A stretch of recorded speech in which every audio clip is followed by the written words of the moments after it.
সিলেটের ফাহিম আল চৌধুরী 1000 কোটি টাকার মালিক। তার গল্পটা শুনলে আপনি অবাক হয়ে যাবেন। তিনি বলছেন, আমার মা যখন বৃদ্ধ হয়ে গেল, অসুস্থ, চিকিৎসা করাতে হবে, আমি তার চিকিৎসা করা শুরু করে দিলাম। এক পর্যায়ে চিকিৎসা করাতে করাতে আমার কাছে যত হ্যান্ড ক্যাশ ছিল সব শেষ হয়ে গেল।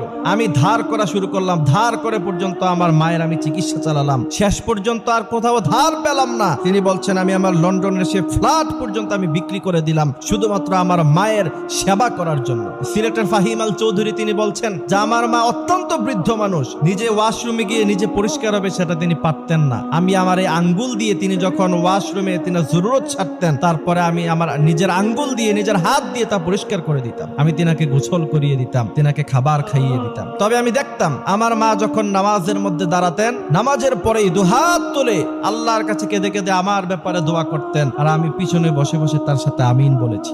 সিলেটের ফাহিম আল চৌধুরী 1000 কোটি টাকার মালিক আজকে তিনি। এরপরে বলছেন, আমার মা দুনিয়া থেকে চলে গেলেন। চলে যাওয়ার পরে আমার তো ব্যবসা বাণিজ্যে আমি সময় দিতে পারি নাই, আমার বাড়ি নাই, গাড়ি নাই, সব বিক্রি করে দিয়েছি। এরপরে আমি আবার নতুন করে বিজনেসের মধ্যে হাত দিলাম। তিনি বলছেন, আল্লাহর কসম করে বলতে পারি, আমি যেখানে হাত দিয়েছি, আমি মাটিতে হাত দিয়েছি, মাটি স্বর্ণ হয়ে গিয়েছে। আল্লাহু আকবার। তিনি বলছেন, এরপরে বিজনেসের যেই জায়গার মধ্যে আমি হাত দিয়েছি সেখানে সফলতা এসেছে।